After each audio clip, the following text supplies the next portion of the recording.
Moving right along, now we get to the Chinese Empire under siege. And as so often in the past, good old reliable Professor Bentley is there for us. He's always right there when we need him. How about that? The Chinese Empire and the Qing dynasty experienced even more difficulties than did the Ottoman and Russian empires during the 17th century, he says. European powers inflicted military defeats on Qing forces and compelled China's leaders to accept a series of humiliating treaties. The provisions of these treaties undermined Chinese sovereignty, carved China into spheres of influence that set the stage for economic exploitation, and handicapped the Qing dynasty's ability to deal with domestic disorder. So remember I said in the last segment here that China was going to have increasing trouble and did have increasing trouble fending off the European powers. Spheres of influence in that quote is a reference to the way in which the Europeans decided to deal with their own competition over control of Chinese territory and economic markets. In other parts of the world, the Europeans did it differently. They kind of fought with each other over control of various colonies, various countries. Here, they decided to divide up the spoils, basically saying, okay, France, you can take that region of China unto yourself, and your corporations can sell exclusively your goods there. And Britain will take this section, and Germany can have that section. So we're dividing China up into spheres of influence. And so France doesn't come into our sphere of influence, try to sell its goods, and vice versa. Of course, they never asked the Chinese leadership whether it sort of liked this arrangement or how it fit into it. But this is the ugly face of colonialism and imperialism. The European powers not asking because they had the power not to have to. But this era certainly did set the stage for the eventual collapse of the Qing dynasty at the beginning or near the beginning of the 20th century. The opium trade, and the opium trade was a lucrative one by the early to mid decades of the 19th century, mainly lucrative for the British, but there were some American traders as well, other companies also. The big corporations that traded in China generally traded in opium and oftentimes made their first big money in opium, and then later diversified into trading and dealing in other commercial products. But the Chinese government, go figure, had a problem with this, and because there were millions of drug addicts. You can see on the right chart of imports of opium into China from 1650 to 1880. It's hard to see the dates below, but you can just know that the smallest number there is 1860, and the biggest number is 1880. This is by the kilograms, and the main point here is that the opium trade went up by leaps and bounds in about a 150-year period. Almost 200-year period. So, and this is mostly poppies. Opium comes from poppies grown in India and then shipped by the British East India Company and others to China and sold on markets there. And it was creating a tremendous social problem in China, as well as an economic problem, because a lot of silver, which was the basis of the Chinese monetary system, was leaving the country because there was so much money being spent on drugs, on opium.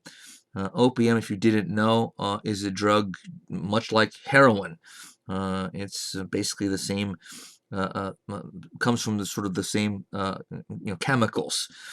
So opium was a very dangerous drug indeed. And in the 1820s, 1830s, it started to become such a big problem, the Chinese emperor started to do something about it. And sort of this crisis or problem reached a head when the emperor put a commissioner in Canton, which was the port where the opium came into throughout all of China.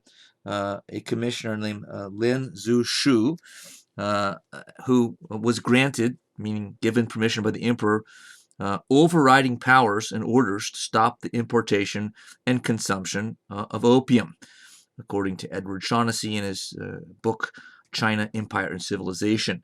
Lin took strong and largely successful action against Chinese smugglers and opium traders. He also addressed 2 letters to Queen Victoria of England on the subject of opium, appealing to her conscience as a Christian.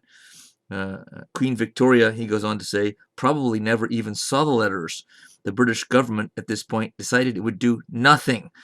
So here, this commissioner goes to the length of writing the Queen of England twice, and basically appealing to her, sense of morality and conscience and Christian values, saying these are dangerous chemicals and drugs. Your country surely doesn't want to be a part of that. She probably didn't see them, as it says, but we don't know that. But the British government, meaning the politicians, the prime minister, decided to do nothing. But Lin was determined to get control of the opium trade at the source, and kept 350 traders strictly confined for 6 weeks until the British surrendered their stock of 20,000 chests of opium, which Lin then had publicly destroyed. The story is that he had them rather publicly dumped into the harbor. Just sort of chest after chest of opium dumped into the harbor. And so millions and millions in profits, though it was a drop in the bucket to the overall British profits, in opium, but it was meant, of course, to send a message. And indeed, it did send a message, but what it led to was war. The British responded in 1839 by sending a military force, primarily a naval force, and showed, among other things, that Chinese military technology had not kept up with European, and the British, along with European allies, won the war very easily. Bentley says, outraged by the Chinese action against opium, British commercial agents pressed their government into a military retaliation designed to reopen the opium trade. The ensuing conflict, known as the Opium War, there was a second one too, by the way, that I'm not covering here, made plain the military power differential between Europe and China. Shaughnessy tells us Britain forced China to cede Hong Kong and accept opium imports from India. This set the pattern for a wave of unequal treaties imposed on China by foreign powers who established zones of influence, or spheres of influence, as I said already, based on the treaty ports. So treaty after treaty, not just this one signed, the Treaty of Nanking signed here with Great Britain, but other European powers forced the Chinese government to open more and more of their ports to not just opium, but to trade in other commodities. So at first, at least in the opium trade, it had been just the port of Canton that was the one place that opium was coming in. Now it's many of them. So the Treaty of Nanjing was a completely one-sided one, and it forced China to pay a huge indemnity, which meant they had to defray the huge costs of the war because they lost the war. Great Britain took Hong Kong, which it kept until the 1990s. So you've always wondered why Hong Kong had, has a British sort of influence. There it is. Great Britain obtained control of Hong Kong, which it had for the next 100+ years. 5 Chinese ports were now open to foreign trade. Again, more to follow in treaties after the fact. And British citizens living in China from this point forward had the right of extraterritoriality, which meant that even though they lived in China, they were subject only to British law and British courts. So if they broke a Chinese law, but it wasn't there wasn't a British law against that, it wasn't they weren't guilty of a crime, even if it was a crime in China and they were committing that crime in China at the time. So horribly one-sided and unjust from the Chinese perspective for sure. But this shows you the lengths that the British were willing to go to keep their very profitable opium trade alive and well. The British here were acting as legal drug dealers and saying, we're not going to stop doing it just because you don't like it.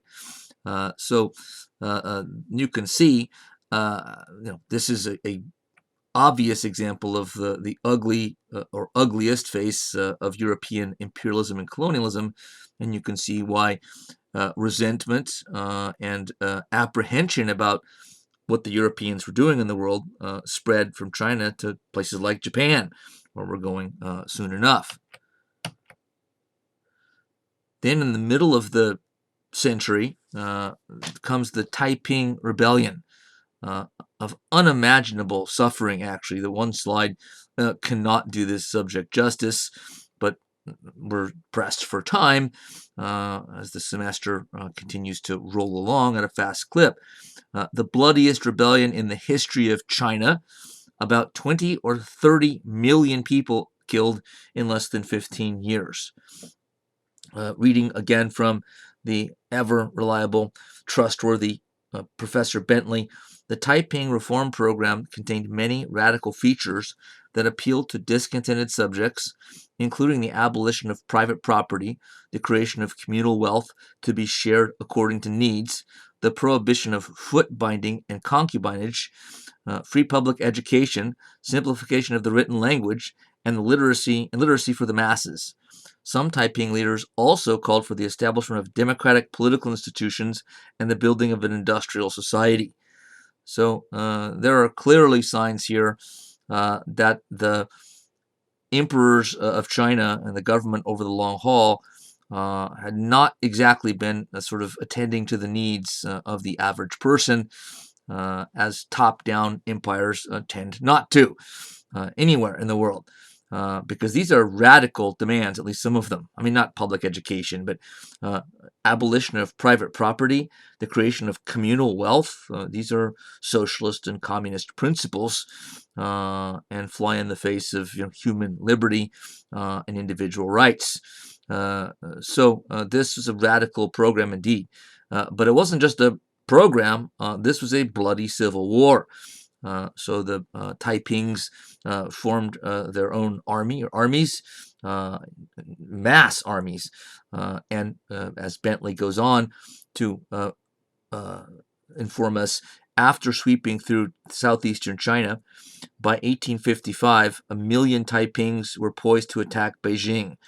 Qing forces repelled them, but 5 years later, the Taipings threatened Shanghai. After the rebellion was finally quelled, it had taken a costly toll, indeed, claiming 20 to 30 million lives, and it caused such drastic declines in agricultural production that populations in war-torn regions frequently resorted to eating grass, leather, hemp, and even human flesh. Sorry, that's what it says. That's what happened. You're hungry. You're starving if you would even consider resorting to eating human flesh. So this rebellion, which was an uprising to fight against oppression and hardship and poverty and starvation, ended up causing more of it in the end, a massively destructive rebellion. I think from what we've seen already, and we'll see in this slide as well, you can see that China is having deep problems both domestically and in terms of foreign policy. If there was any hope of fending off the Europeans and doing what we'll see Japan did, which is fending them off and maintaining their own independence and becoming a powerful country on par with the Europeans at the time, having rebellions that killed off 20 to 30 million of your own citizens, civil war, didn't help your chances of strengthening yourself against outsiders. And here, right towards the turn of the 20th century, you have the Boxer Rebellion, sometimes called the self-strengthening movement, taken from sort of the Chinese organization's name that started this rebellion. This was primarily an anti-foreign attack. Not completely, but largely. So the Chinese population, big chunk of it, could see that their own government wasn't able to put up a fight against foreign intrusion and foreign, uh, uh, you know, uh, foreign depredations, foreign cruelty, and because the Europeans were out for profit. You could see, brutally in the opium trade. So Shaughnessy, who's we've quoted from before, says the Boxer Rising rebellion was a violent revolt by members of a secret society called the Righteous and Harmonious Fists. I'm not kidding. That's what it was called, at least translated. They practiced Chinese therapeutic self-strengthening movements dubbed boxing by Westerners. So they did these strengthening kind of exercise, but also kind of therapeutic, kind of like a Tai Chi kind of thing, good for sort of mind and body and soul alike. But when Westerners saw this, Europeans saw it, they said that's boxing, like shadow boxing. The Boxer Rising was principally an attack on foreign presence and influence in China. Christian converts were vilified for not obeying traditional family customs and refusing to worship Chinese gods. Westerners were accused of destroying the fabric of Chinese society. Brutal massacres of Chinese Christians and attacks on foreign legations. Legations mean to the foreign embassies, consulates of European countries, led to the invasion of Tianjin and Beijing by troops of 8 nations. So European countries, all or 8 of them, came to the rescue of their own legations, their own embassies. The devastating terms imposed by the foreign powers, meaning the Europeans, hastened the collapse of the ailing Qing dynasty. This picture here shows an attack on the compound. All of the European or foreign embassies were in one part of Beijing. So for a number of weeks, employees, European soldiers that were, their job was to guard the embassy, the European or British, French ambassador, families that lived in the compound of the ambassador, any staff there, they were all living sort of under siege, surrounded, and couldn't get out of the compound. And they almost went under, maybe would have if the troops coming from the 8 countries, their own countries, didn't get there in time. But they did to save them. Nonetheless, this is another sign of immense turmoil in China. This, less than 50 years after the Taiping Rebellion, was a disaster. The transformation of Japan, this has a happier ending, at least for Japan, than the segment we just did on China did for China. Professor Bentley, yet again, eloquently relating to us that by the early 19th century, Japanese society was in turmoil. Declining agricultural productivity, periodic crop failures and famines, and harsh taxation contributed to economic hardship and sometimes even led to starvation among the rural population. A few cultivators prospered during this period, but many had to sell their land and become tenant farmers, which means you kind of rent the land. Economic conditions in towns and cities, where many peasants migrated in search of a better life, were hardly better than those in the countryside. As the price of rice and other commodities rose, the urban poor experienced destitution and hunger.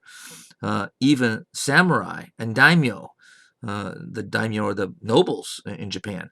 Samurai are kind of like their warrior class, semi-nobles, faced hardship themselves because they fell into debt to the growing merchant class in Japan. Under those conditions, Japan experienced increasing peasant protest and rebellion during the late 18th and early 19th centuries. So far, this looks much like what we've just seen happening in China. Commodore Perry's expedition to Japan, 1853. Bentley again. In 1853, a fleet of U.S. warships steamed into Tokyo Bay and demanded permission to establish trade and diplomatic relations with Japan. Representatives of European lands soon joined U.S. agents in Japan. Heavily armed foreign powers intimidated the Tokugawa shogun. We've talked about the shoguns before. They're still around, barely. And his government, the Bakufu, into signing unequal treaties, providing political and economic privileges to the Europeans, similar to those obtained earlier from the Qing dynasty in China. So this was a disaster for Japan, and set off a huge civil conflict within. Commodore Perry comes in with the ships. Those are warships, you see there. They had guns on them. So he showed up, and he could probably say it politely that the United States would, like it if you opened up your ports to our ships and our trade, our corporations, because what he was saying was obvious. He didn't have to say it harshly because the guns pointed from the harbor to the shore said it all. He's not asking, he's demanding. Apparently, he retired his ships, moved them to Okinawa, not too far across the Pacific from Japan, and said, I'll come back in the spring and sort of get your answer. And it set off, again, this sort of massive, heated debate in Japan. Some Japanese leaders saying that we shouldn't give in. This is arm twisting, and we have pride, and and we shouldn't. We should fight to the death if necessary. Another group said that's crazy because we'll lose. The United States is a country that's ahead of us economically in terms of technology, military technology. We have no chance of winning, so it's pointless. The practical thing to do is to sign treaties, whatever they want us to do, to open our country up. And as the quote says, European countries got there quickly, and we're trying to do the same thing. The other element to this is that in that group, the latter group that believed that they needed to actually give in as a practical response, if not an ideal response, certainly, among that group, which won out in the end, part of the reason they wanted to capitulate to the United States is because they were modernizers. So a lot of businessmen themselves, public servants who believed that Japan's going to have to go through an industrial revolution, adopt industrial capitalist economic principles like Great Britain and the United States. Otherwise, they're going to be left behind. Were part of this as well, and they saw that if we give in to the U.S. government and European governments now, that we can hopefully get on a crash course of industrialization, and before these powers know it, we'll be so powerful economically, politically, militarily, that we won't have to abide by the treaties any longer. We can either, we can call our own shots, and if we want to continue to do trade with them, we can. If we don't want to, we don't have to, because we'll be able to be among the most powerful countries in the world. We're going to join them at the top. As I have said before, I'm simplifying this, of course, but it's as if the reforming group in Japan, the leaders that wanted to give in to the United States temporarily, are saying, look, we've looked next door at what's happening in China, and the Chinese government is rapidly going under to European dominance and control. That's not what we want for us. And the only two options, really, looking around the whole world, are either the two options for a country is you can either be one of the countries that gets kicked around by the few powerful countries in the world or empires in the world, or you can be one of those that gets to kick around the others. Which one would we like to be? We will take the latter if we can. So the goal was not to give in to the United States forever, but to give in to them temporarily until we're strong enough to hold our own, and then we can sort of reset the whole agenda. And that's what they did, amazingly. This is sometimes known, or usually known as the Meiji Restoration. Meiji was the emperor of Japan. And this is somewhat misleading, though clever on the part of the group behind this. So behind this, and it was kind of behind because they stayed behind the scenes, were a number of wealthy, powerful individuals, but they were wise enough to try to get to achieve uh, legitimacy, as it's known, by getting the emperor on board and getting him involved in the project, if for nothing else, as a figurehead, and that's really what he ended up being. Meaning that these modernizers, these reformers, they knew if they just came in and took power on their own, a lot of the public would say, "Who the hell are these guys? They're not the government. The they're we're used to the shoguns and the emperor kind of being there in the background." So they, to get rid of the shoguns and get the population behind ousting the shoguns, they got the emperor on their side. And they said, "Hey, we're not taking power. The emperor is taking power back after all these years of living in the shadow of the shoguns." So it was a propaganda victory, big time. So the Meiji Restoration, which is a reference to the emperor, wasn't really that. It looked like that on the surface. Underneath, the strings were all being pulled by the reformers themselves. As R.H.P. Mason says in his overall general history of Japan, the Meiji Restoration, quite apart from its importance for Japan, has proved to be an important event in modern world history. That's why we're studying it. To the Japanese, being modern at the time meant having an economic system of industrial capitalism and a political system of liberal or quasi-liberal constitutionalism, as in the United States and a number of European countries. Japanese policies were guided by these aspirations. Within a few years of the Restoration, the new government had expanded the limited Tokugawa experiments with foreign technology into a pervasive and self-perpetuating program of economic modernization. The Tokugawa, keep in mind, is the family that controlled the shogunate for a few hundred years up until this moment. This is the end for the not just the Tokugawa shogunate, but for the shogunate period. That form of government is now out, and by the modernizing reformers who won the day, without a lot of bloodshed, the shogunate was kind of already ready to kind of tip over. It kind of needed a push for some of the reasons we've already talked about. A lot of the unrest and difficulties economically and otherwise that the Japanese public was facing was part of it. So this new system of government, got rid of the old shogunate that had lasted for hundreds of years. So this is a major change. And they immediately went about trying to make good on their goal, which was making Japan into a first-rate industrial modern power.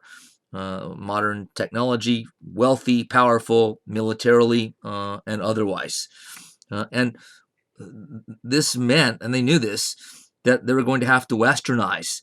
Modernize, industrialize meant westernize, meaning we're going to have to take a page out of the British and the American and the French and German playbook and emulate some of the things they're doing, or we're not going to be able to do it, at least in time. Not that they didn't do anything their own way, but the shortcut to doing this, and it needed to be a shortcut because they needed to do this before the European powers or the United States somehow stepped in and stopped them. So it had to be done with lightning speed, and it was. Between 1868 and roughly 1900, the Japanese industrialized. I mean, it's incredible rapidity of economic development and political and social development too, because they changed institutions kind of across the board. But a lot of students were sent to European schools. A lot of officials were sent to learn about European governments of different sorts. And so they were kind of mixing and matching European systems and ideas, and then sort of, when the information came back, deciding from there, sort of what they wanted to take from this country in Europe and from that country. They basically liked the German political system, not the Nazis. This wasn't the Nazis yet, of course. So the German political system wasn't as democratic as Britain or the U.S., but it wasn't fascist or Nazi at that point. There were elections and elected representatives, politicians elected by the people, etc. But it wasn't as democratic, and it seemed to fit the needs, at least the leaders of this new government. They brought European leaders to Japan sometimes too, and paid them engineers and whatever else to paid them to, sort of help them set up factories in textiles and whatever else, steel making. So the Meiji transformation of Japan from roughly 1868 to 1905, 1905. I swear I wasn't drinking when I did that, but I didn't notice it until just now. So again, this is roughly the period in which Japan became an industrial power. 1905 must be important because I wrote it twice. Is the year that Japan won a war against Russia, of all countries, one of the countries on our menu in this very lecture. But Russia was a giant in the world. Everybody was afraid of Russia when it came to military conflict, for no other reason that there was, huge country, and they could and did put a huge army out into the field when they fought a war. And Japan, this small island, mostly mountainous country that hadn't been a world power before, everyone knew about Japan and had cultural achievements, but it came out of nowhere in terms of power vis-a-vis the rest of the world. But by 1905, they were powerful enough not just to go to war with Russia, but to defeat Russia with lightning speed and in a total blowout. On every, these are famous battles, but every battle on land and at sea, the Japanese won in absolutely overwhelming fashion. And it stunned not only Russia, but it stunned Europe and the rest of the world. And this was if there hadn't been signs before, and there kind of were a little bit, but this was the coming out party for Japan in terms of its power. Japan had now risen into this, small number of countries that had achieved great power status. Now Japan was right up there with the U.S., Great Britain, France, Germany, in terms of wealth and power. And so it did exactly in this time span exactly what the leaders had envisioned. And that is, we're going to get so powerful by emulating the British and the Europeans and the Americans and industrialize our system, become a successful capitalist country, build a high-tech modern military that no one can mess with us any longer, and we won't have to deal with the Americans and the Europeans in the way that the Chinese have to do, which is to completely sort of give in and cave into them because they have no choice. Now we control our own destiny. So this is incredibly significant, and one of the most, to me, this is one of the most sort of singular events in all of modern world history. The economic reforms were basically to build through private enterprise primarily, with some shoves and nudges in the right direction from the new Meiji government. But building factories, a lot of the corporations that were developed were these gigantic cartels that became known as the zaibatsu. And this is a little bit different than the way the American industrial capitalist system sort of evolved, but it's similar to what happened in Germany. Again, on that one, I'm not sure if they copied Germany or it just happened that way. Might have been that they copied, since they did that with the political system that they put into place.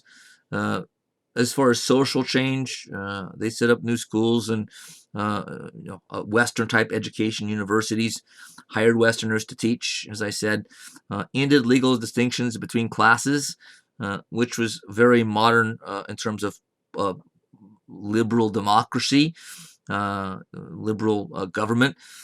In governments like, again, Great Britain, the U.S., France today, you don't have legal distinctions between classes. You still might have legal systems that unfairly treat different classes of people, so that if you're rich, you can afford to buy a better attorney, pay for a better attorney, and have a better outcome than someone who can't afford that. That still happens, but it's not supposed to. It's not written into the law. In Western democracies, it's written into the law that everybody's equal under the law. My point is, it doesn't always work out that way in practice, but at least it's that way in principle. Before Japan moved in that direction too, it wasn't even that way in principle. In fact, it was the opposite. That by law, people that came from, say, the noble classes got a better deal under the legal system than did someone that came from just a dirt poor background. It was written into the law that it's supposed to be unfair and unequal. So that's a major progressive social change right there.